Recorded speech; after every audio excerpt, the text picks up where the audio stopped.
takeover that all our listeners around the country need to know? Well, listen, the district government partners with the federal government on any number of issues on a daily basis. And so having federal partners, even in law enforcement, is not a bad thing conceptually. It's how Donald Trump has beat his chest, and the negative narrative that is a false narrative about Washington, D.C. being rife with crime. Every city has too much crime. Every city, people must feel safe. But to create a false narrative and to share it and say, this is why I'm sending in the National Guard, is not only inappropriate, it may not be unlawful here in the district because we're a federal enclave, but it is highly inappropriate to put a narrative out that scares people to death, not just here but elsewhere, when we have more police officers in the District of Columbia than anywhere else per capita. We have federal police, we have local police, we have agency police, we have colleges and university police. We got a lot of police officers, all with the power to arrest, all trained, right? And so crime is never going to be crime-free. No jurisdiction is going to be crime-free. But the way you reduce crime, as a former prosecutor myself, the way you reduce crime is you have police presence, you have community policing, you have public-private partnerships with business in the business community, you get religious organizations involved, and then you have federal and state money for job training, jobs, entrepreneurship training, crime prevention programs. And you know, there's a bill sitting on the Hill right now for $100 million for all of these programs with D.C. that the Republicans won't release and the Republican president won't sign. So it's a continuum of care of our communities and our people that makes sense. It's worked in various places. It's worked in Boston. It's worked in L.A. It's worked in a lot of urban major centers. But here's the problem. It's like taking care of poor people. It's expensive to take care of poor people. It's expensive to make people feel safe. And so Donald Trump can send the feds into wherever he wants to send the feds into vis-a-vis D.C. If it's not sustainable and it's not coordinated with local police, what the judges said, you got to coordinate with the chief of police, then it's not going to be sustainable. And it's all just a political act or political rhetoric or political stunt.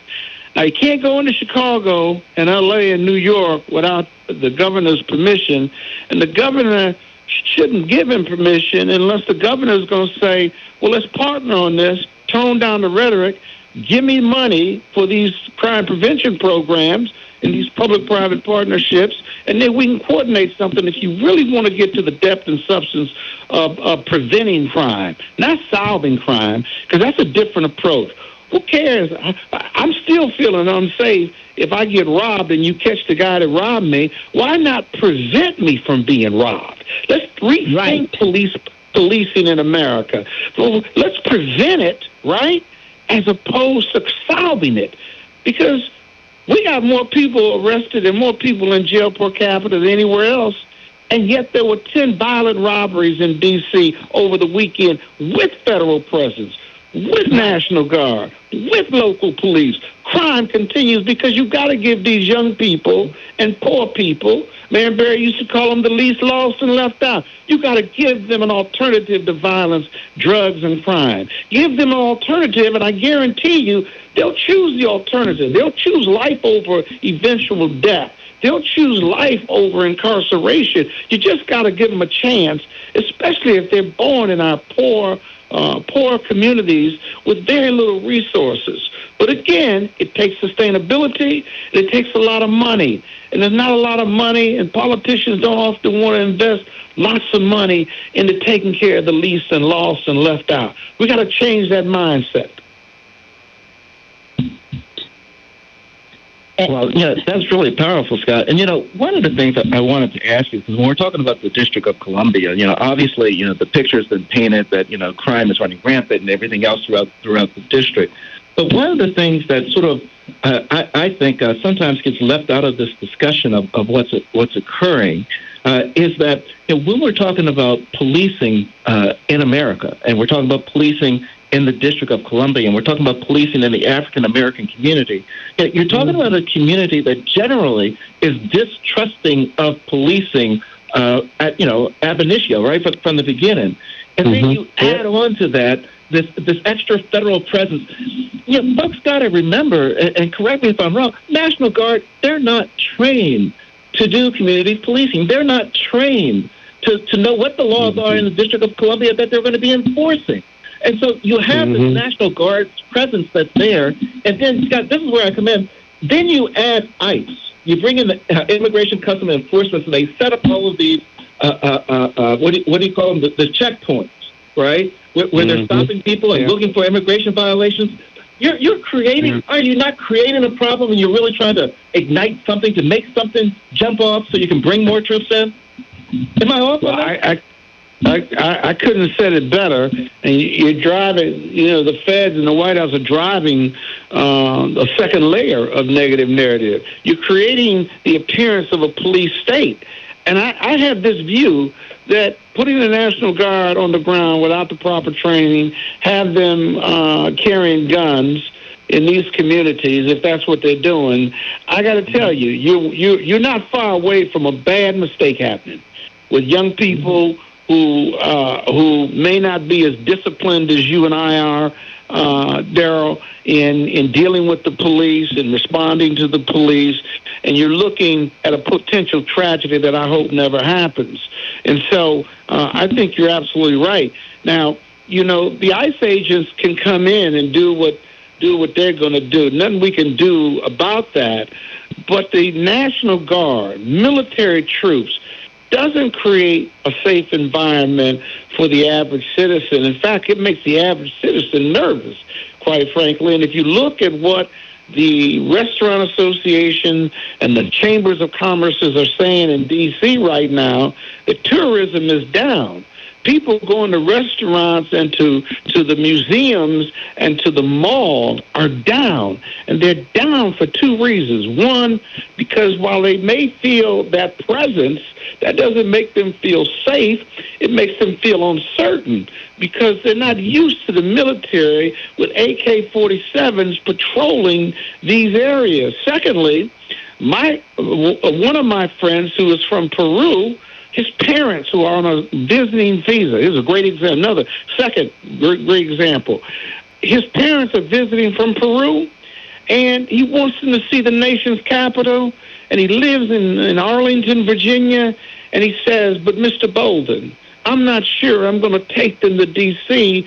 where the National Guard and ICE are, because if they're wrong or if they commit an error, my parents may go somewhere or be picked up wrongfully, even with their student, even with their visiting visa, their tourism visas.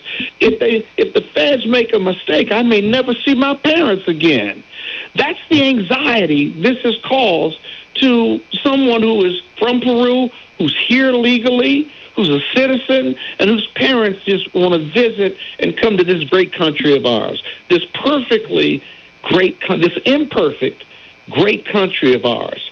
That's the second level of hesitancy and concern by this presence of National Guard in our nation's capital. We have to rethink this. Somebody in this administration has got to rethink this.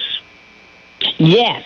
And what's crazy about this is that, he's talking about taking this to other cities.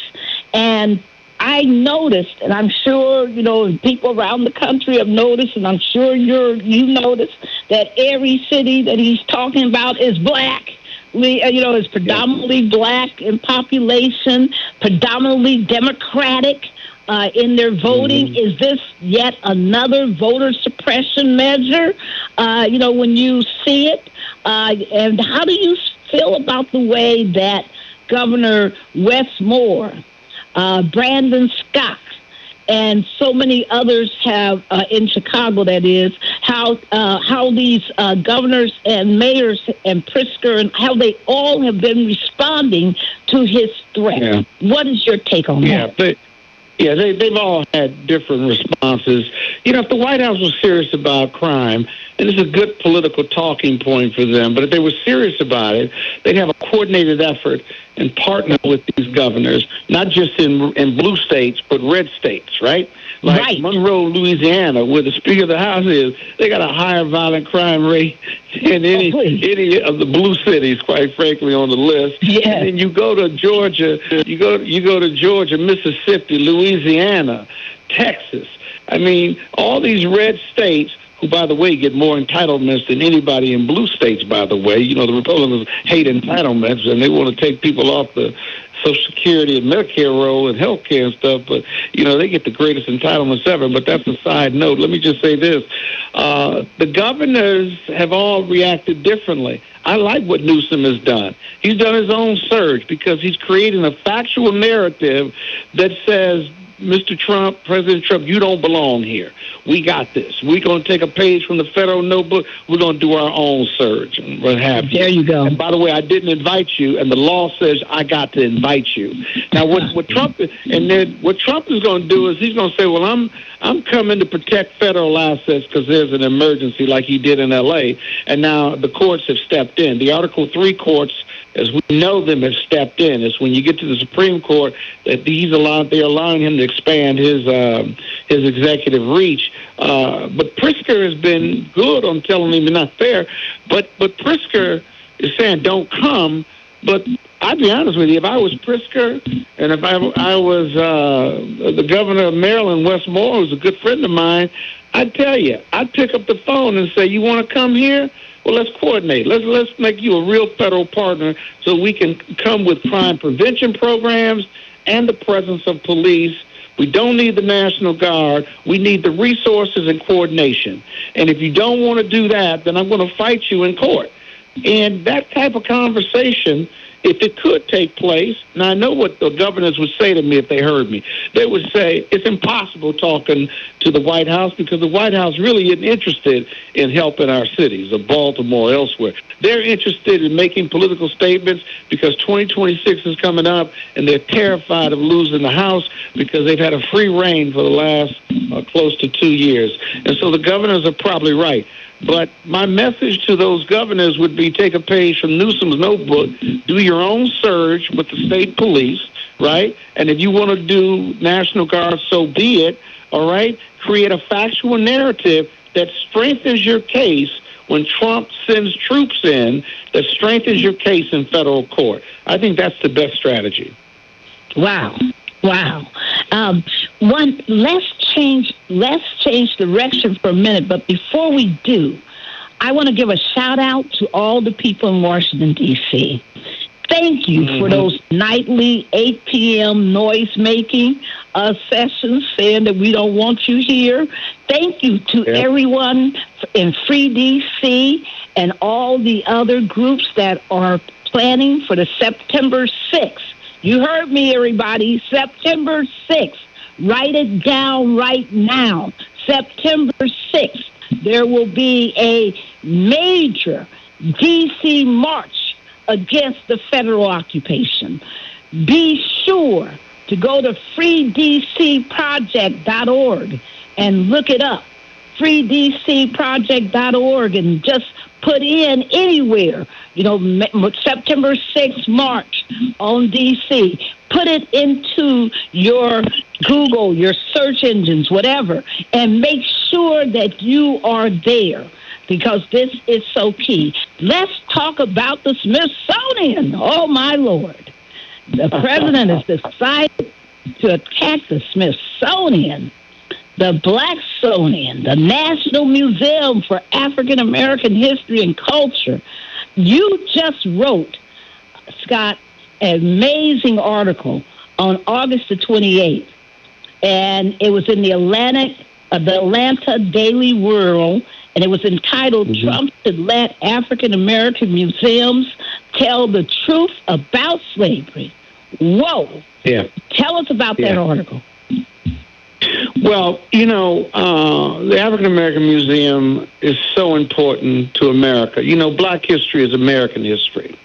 And the museum takes you from the lower level where the slave ships are up until the top level that shows the growth of excellence by people who happen to be black. You know, Barbara, I don't use the term black excellence because I think it undermines, you know, how excellent we are as a people and our achievements as a people. Don't qualify it by giving it black excellence. I'd like